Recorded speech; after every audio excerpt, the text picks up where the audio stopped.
Talk Away, Talk Away, Talk Away Show. Bonjour à tous et bienvenue dans ce 13e numéro. Je sais que vous avez l'impression que rien ne va plus, que vous soyez superstitieux, branché chat noir et échelle, ou plutôt optimiste en mode je mise le tout pour espérer remporter le gros lot. Moi, Sandrine, votre croupière du jour, je ne laisserai rien au hasard pour ne pas vous donner les jetons. Les dés sont jetés, mais tout va bien, car j'accueille à la table de jeu 4 joueurs qui ne se contentent pas de mettre les pieds sous la table pour vous contenter. Elle est l'atout cœur de ce podcast, Laura Gazal. Bonjour à tous. Notre joker du jour, Monsieur Contradico. Bonjour à tous. Celui qui ne se couche jamais, Emilien. Hello, hello. Et le numéro complémentaire, Thibaut. Salut. Alors, du coup, on va commencer un petit peu par se mettre du baume au cœur. Laura, ça va chez toi? Bah non, Sandrine, ça va pas. Elle est revenue. Ah bon, qui ça? Bah, ma gueule de chroniqueuse radio, là. T'as un verre cadavre, maxi tote bag sous les yeux. Et en plus, je suis molle, avec des envies de suicide au pilou-pilou. Non mais de toute façon, tous les ans, même jour, même punition. 15 novembre, paf! Comme une gueule de bois, mais qui dure 6 mois. Oui, ça, je crois que ça s'appelle la dépression saisonnière, hein, ma chérie. Mais oui, à ce qui paraît. Et ça fait peur. Dépression saisonnière. Alors attends, dedans, t'as dépression, état pathologique caractérisé par une humeur douloureuse et un affaiblissement de l'activité psychomotrice et intellectuelle, #joie, et saisonnière, qui revient tous les ans. Putain, les gars, mais j'ai une maladie chronique, en fait. Pardon, mais il y a des gens à qui on donne des cartes handicapées pour moins que ça, hein. Alors, bon, il paraît que c'est assez répandu, ça touche une personne sur 5, mais, comme par hasard, 75% sont des femmes. Et évidemment, quand il y a un truc bien pourri à refourguer à l'humanité, c'est pour notre gueule. Alors Patrice, on a quoi qui est arrivé comme nouveauté? Ben mon Jean-Mi, j'ai récupéré 2-3 pépites sur Wikipédia, là, la charge mentale, la tenue républicaine, et une nouvelle forme de dépression bien dégueu qui revient tous les ans. Comment je répartis? Parité? Bah à ton avis, mon patoche, moi, bande de sadiques, comme si la dépression Covid, ça suffisait pas. Mais bon, j'ai essayé de trouver des solutions. Pour moi et aussi pour vous, chers auditeurs, enfin auditrices surtout. Je sais que je ne suis pas la seule en souffrance la moitié de l'année. Alors j'ai fait des recherches approfondies sur Internet. Sur Doctissimo, ils me disent d'aller voir des amis, coucou confinement, et de boire des infusions de millepertuis. Autant me jeter d'un pont direct. Du coup, je suis allée voir sur santémagazine.fr. Eux, ils sont un poil plus radicaux, hein, c'est antidépresseurs, suivi psychiatrique et éventuellement envisager l'hospitalisation. Bon, résultat, j'ai fait un petit mix des deux et j'ai décidé de boire, pas des infusions évidemment, mais de la liqueur de millepertuis, et de me taper mon psy. Oh oui. Mais bon, les deux sont dégueulasses. Alors, Les deux saouls. je me suis rabattue sur une lampe de luminothérapie, 300 balles quand même, mais c'est vrai qu'elle a eu un vrai effet sur ma facture d'électricité. Bon, non, sincèrement, il n'y a que Snapchat qui fonctionne. Vous savez, cette application qui permet de faire des photos avec des filtres qui rendent jeunes et beaux. En plus, c'est gratuit. Du coup, mes photos de profil, bah, l'été, c'est moi. Et l'hiver, c'est une connasse sans port, hein, avec des petits abricots collés sur les joues. Voilà.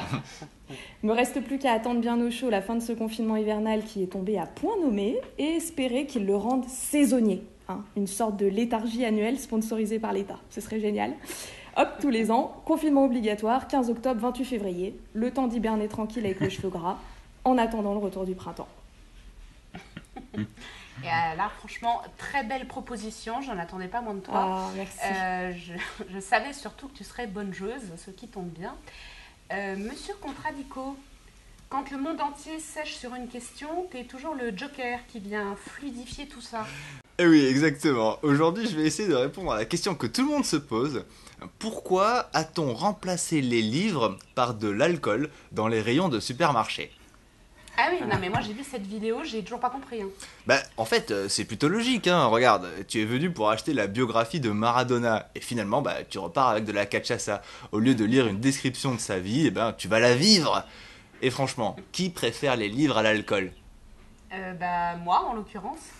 Ouais, mais franchement, quand on déménage, on préfère des packs de bière, hein, plutôt que des cartons de livres. Oui, d'accord, mais une bibliothèque de canettes, ça m'emballe pas trop non plus, tu vois. Ouais. Attends, et est-ce que vous saviez que le livre est la principale source de déforestation dans le monde? Ah ouais? Non, c'est pas vrai. Euh, En revanche, les livres sont dangereux pour la santé, hein. Bah oui, le livre n'est pas un produit naturel. L'encre sur les pages, constituée de polymères et de solvants, agresse nos doigts et à terme provoque le cancer. D'accord, oui, mais l'alcool, c'est pire, c'est quand même 40 000 morts par an. Ouais, c'est vrai. Mais non, en fait, je trouve pas de raison valable. En fait, je crois que c'était vraiment complètement con cette idée de mettre de l'alcool à la place des livres. Oui, non, mais attends, monsieur Contradico, tu sais qu'il y a une solution à cette contradiction. Quelqu'un qui n'a pas pu choisir entre livre ou alcool. Ah, ben oui, Guillaume Apollinaire, auteur d'Alcool, justement parce qu'il pensait que la poésie comme l'alcool peuvent apporter l'ivresse. Ben voilà, pourquoi choisir entre boire ou lire? Parce que moi, ça me dit que les mots nous enivrent. Et la preuve, cette semaine encore, on a bu tes paroles et t'as su nous faire tourner la tête. Hein. Mais alors attention, parce que cette semaine, il y a de la concurrence. Hein. J'ai peut-être trop forcé sur l'alcool, mais j'ai l'impression que je vois double avec Emilien qui garde toujours un œil sur l'actualité. Mais oui, petit update. Enfin, mise au point parce qu'on parle trop franglais apparemment. Je vais essayer d'être clair. Mais bon, en ce moment, c'est pas vraiment la norme. Alors, les magasins qui servaient à rien, enfin qui étaient considérés comme non essentiels, sont donc maintenant ouverts. Ah, ouf. Bon, Ouais. il était temps. Parce qu'après le nettoyage de printemps et le rangement d'automne, on a tout trié. Donc il serait temps de remplir les armoires. Et oui, comme elles sont vides, on a quand même des choses, on a jeté plein de choses pendant ces 4 mois et cette année, donc il serait temps de les remplir. Ok. Et puis il faudrait bien aussi avoir des choses à trier si jamais la troisième... Enfin bref, vous avez compris. Bon, en tout cas, j'espère que vous allez acheter des livres. Et merci monsieur Contradico, je dis bien des livres. Parce que tout le monde a gueulé que les librairies étaient fermées. Alors j'espère que ça sera le Noël de la lecture. Et quand je dis livre, c'est de la lecture. Pas des livres d'images avec quelques bullet points, enfin des points clés énumérés, vous aurez compris, pour vraiment arrêter le franglais, ok? Donc un livre, cher internaute, je vous le rappelle, ce n'est pas un simplissime apéro maison ou le marmiton Top Robo Cuiseur, ok?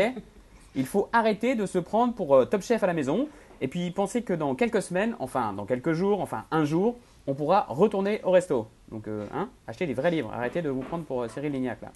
D'ailleurs, dans ma rue, j'ai vu un resto avec une affiche dessus. C'est marqué « Fermé pour fermeture ». Et ils indiquent également qu'il ouvrira quand ça sera ouvert. Et je parlais de Noël. Bon courage au fait, hein, parce que là, pour organiser vos vacances et vos dîners de fête, cette année, c'est quand même cadeau. Hein. Parce que il y a quand même un truc simple quand même dans l'histoire, c'est les célibataires. C'était vraiment pas la bonne année 2020. Par contre, pas besoin de choisir pour vous entre les deux familles cette année. Hein.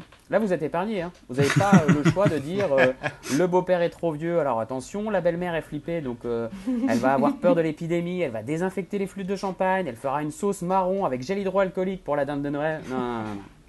En tout cas, j'espère aussi que depuis quelques jours, tous les sportifs du confinement, qui sont, on le sait, plus nombreux que dans la vie sans restriction, se sont donc inscrits à un semi-marathon. Ah oui, tout le monde gueulait qu'un kilomètre de la sortie sportive, c'était un petit peu trop peu, ok.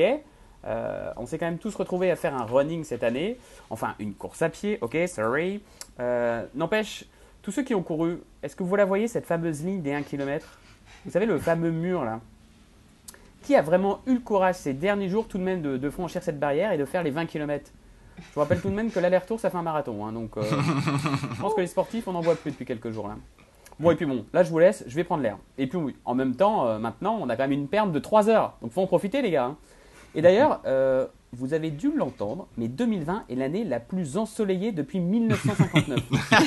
Ah oui. Alors certes, on était enfermés, certains ont broyé du noir, mais quand je vois ça, il faut relativiser. L'année n'est donc pas si sombre que ça. Oh. Oui, tu as bien raison, Emilien. Enfin, c'est une question de point de vue.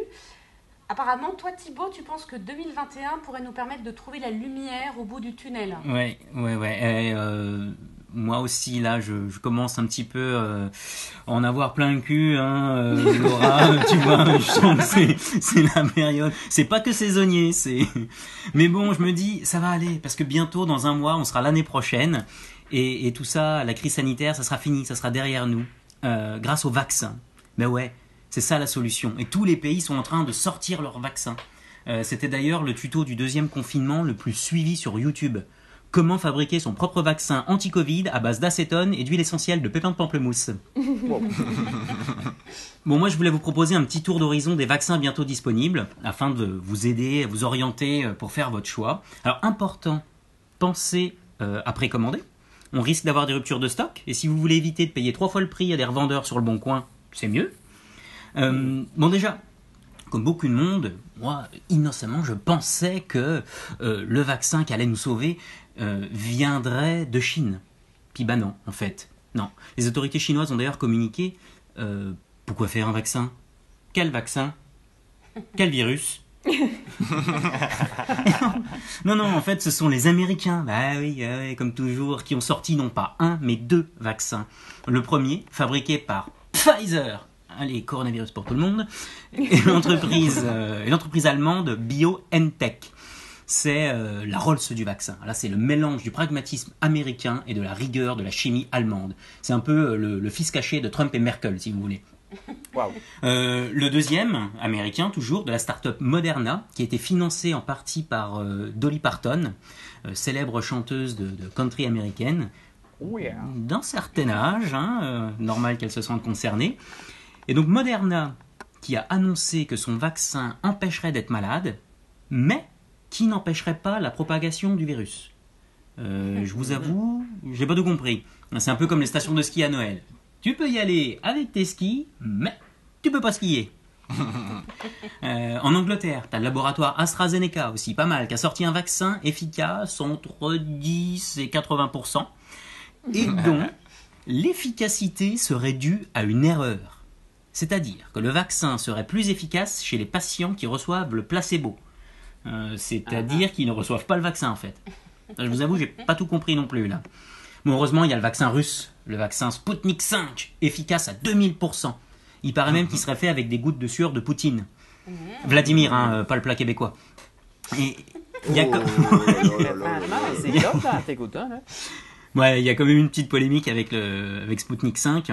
Sur les 50 premiers volontaires à recevoir le vaccin en Russie, 22 sont morts dans le mois qui a suivi. Mais bon, le gouvernement russe a confirmé, a dit, ça n'a absolument rien à voir avec la vaccination. Non, sûrement un accident de pêche sur la Volga. Puis là, je vous vois venir, vous allez me dire, et nous? Et la France dans tout ça? Ouais, on était bien partis, nous, dans la course au vaccin. Grâce à l'expérience et à l'excellence de nos instituts de recherche. Puis, il y a eu les grèves, les gilets jaunes, les grèves, le confinement, la télé-recherche. Du coup, on a pris un retard fou. Puis bon, en même temps, de toute façon, faire un vaccin en France, pourquoi faire? Plus de la moitié des Français ne veulent pas se faire vacciner. Ils ont peur des effets indésirables. Franchement, ça va. On peut bien avoir un peu de fièvre, des courbatures et tousser à cause d'un vaccin, plutôt qu'une maladie qui donne de la fièvre, des courbatures et de la toux, non? En tout cas, moi, les vaccins, je vais tous les acheter. Puis au pire, si je les utilise pas, je les revendrai sur le bon coin.